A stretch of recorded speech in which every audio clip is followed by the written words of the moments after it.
Hey, how's it going, everyone? So what am I working on now? Got an '05 Chevy Silverado, and it's got a 5.3 in it. It's got a coolant leak. Now, a lot of cars nowadays, they use plastic fittings for different things, and they got O-rings and stuff like that. They're like quick connects, quick disconnects, whatever. And they wind up breaking. They wind up going bad. They get brittle from heat. A lot of manufacturers use them. This one in particular, this is a common spot where these leak. Like my Caravan, that one leaks where the coolant hoses go in, because they have like a plastic Y that goes in. These have a tendency to leak here. This is the most common spot for these things to leak, or to have a leak. Besides a water pump, usually nothing else goes bad on these things. And it's very rare that I ever have to do a water pump on one.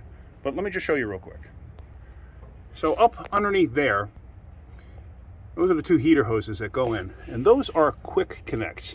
That thing will actually rotate. It's kind of hard to see it, but it'll actually rotate if I try.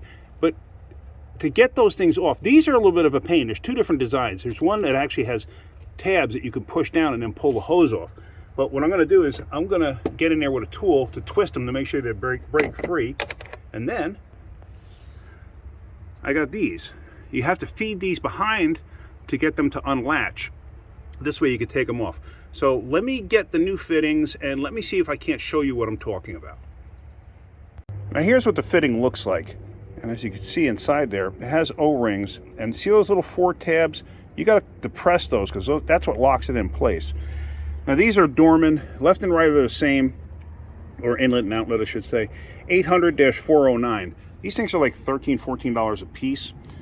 But what you want to do is you need this tool. You can get these at any parts store if you want. They're cheap. You get it at Harbor Freight if you want. But you want to take this large one off of here. If I can get it off. Manipulate it. These things are pretty darn flexible. Just going to put that there. And what's going to happen is, when you're trying to get those off up there, this tool is going to snake around the pipe and it's going to insert inside there. And when it inserts, oops, let me get it in there. Come on. Why am I having a fit here? This might be the wrong side. This might be too big. That's why I'm having a fit. Let me grab the next one down. Hang on. So there, grab the next one down. That's the one I was looking for. And when you insert it in there, let me turn the light on. See if you can see those tabs at all. But when you insert this in there, those tabs get pushed out of the way. So this way there's a clean shot in there, and this way the pipe, the fitting will come off the pipe. Very difficult to see, but you understand what I'm saying. Now on these, I usually cut off the very end. The one to the left, that's a molded clamp. Basically it's like a heat shrink. They put that on there, heat it up, and it shrinks down in place. It's like a molded part of the hose, if I'm not mistaken.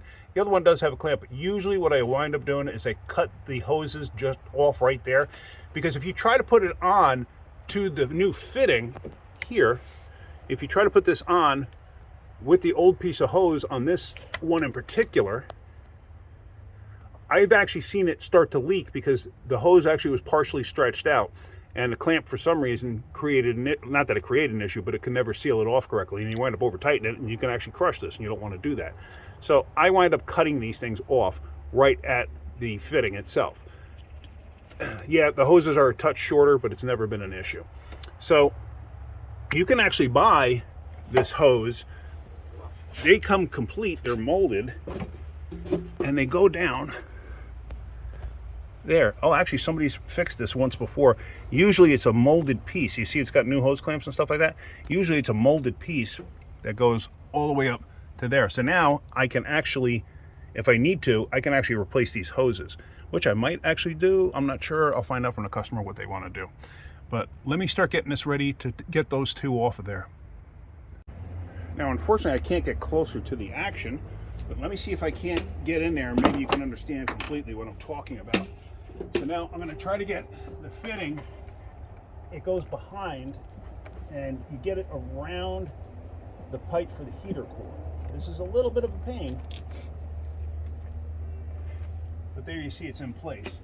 Now also, like I said, I wanted to rotate the hose, make sure it was going to rotate. So now what you do is you grab the tool and you pull it towards the fitting. Sometimes you got to rock it and twist the tool. And then sometimes you got to push the hose in towards the heater core. So let me see. Sometimes you got to hold the tool too. See, there it goes, and it pops right off. So it is a little bit of a pain, but you can do it. So now I'm going to cut the end of that hose off.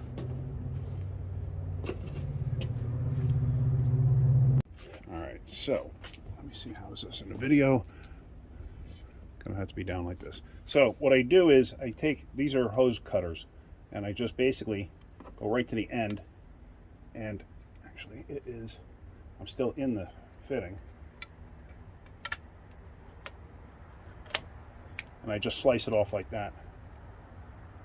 Try to make it a little truer. So there we go. That's sliced off. Now I'm going to get the other one off. I did try to call a customer. I can't get a hold of them. Hopefully they call me back shortly. I could always change the hoses a little bit later if it comes down to it. So let me try to get the other one off now. Sometimes you'll run into a situation where the tranny dipstick tube is actually in the way. If the thing had a transmission done at some point, a lot of times that'll get in the way. So now this one's even trickier. This one, I hope you can see what I'm doing. I'm a one-man operation here with the camera and everything else. So sometimes I have been not able to. Oh, there we go. So grab my pliers. I always like to make sure these things are free, and I always like to push them in a little bit if I can. So there, it's in a little bit. Set this in there, and now I'm twisting the tool to try to make sure it does depress all the tabs, but I just like to make sure, I just felt it seep in. So now, there, it comes right off. Okay, now same thing. I don't know if you can see that in the video, hopefully you can, but this way you can just see that heat shrink style clamp. And I can take this out of here. Let me just verify you can see what I'm doing. Yes, you can. Okay. So the camera was unmanned, so I apologize if stuff didn't show up right. But now I'm going to slice this one off, and I'm going to put the new ends on. You want to put them on first. You don't want to slide the ends on and then try to catch the clamps, because trying to catch the clamps underneath the cowl is a pain. So let me do that first. Okay, so I got the fittings on, and I actually lubed up the inside of them with a little bit of tranny gel. And I also, the leftover that was on my fingers, I stuck inside there. So now, or stuck on the outside of the tube here. So now, what we're going to do is we are going to just take it and clip it on.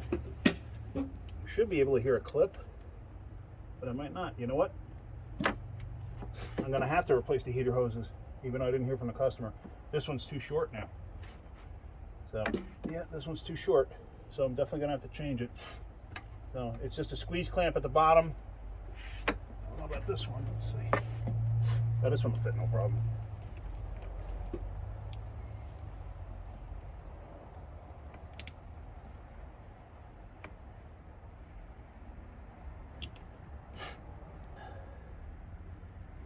Yeah, this one fit no problem. And what you want to do is you want to rotate them just to see if they possibly will slide off. Because I didn't hear it click, but I'm pretty sure it did. Because sometimes you will hear it click, but sometimes you won't. All right, let me get a new piece of hose on that. I don't think I even have hose, so I might have to just order it. So now there's two different kinds of tools to grab those squeeze clamps. There's this one for when you have a real tough time getting a tool in. This one is an Astro, made in Taiwan, and this one works fantastic. I've had the big name brand, tool brand ones, and they, compared to this, they're terrible. There's also this style that you can get, and it has, look close, it has like this type of a fitting to grab a hold of the flat end, and then this type of a fitting for the smaller end to actually fit into. This way the tool doesn't slip. So let me get that hose clamp off, and let me get that hose off. So I picked up some replacement hose that I'm going to run down onto the bottom there. Now what I'm going to do is I'm going to do this rather quickly. I'm going to take the clamp off and then get the hose off and have this one ready to slide back down quickly and have one end up high, because this thing is at a very low spot, so I'm going to lose coolant.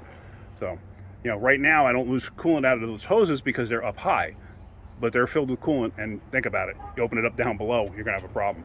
So let me get that done, and then we'll just finish this up. Now real quick, I just wanted to show you, I figure some of you may want to see how this works. So there you can see the clamp is actually in between those two little fingers or jaws, whatever you want to call it. And then when you squeeze the tool here, it's going to squeeze that down there. So I'm going to squeeze this like this, and see that? And the nice thing is the tool actually has a locking ratchet there.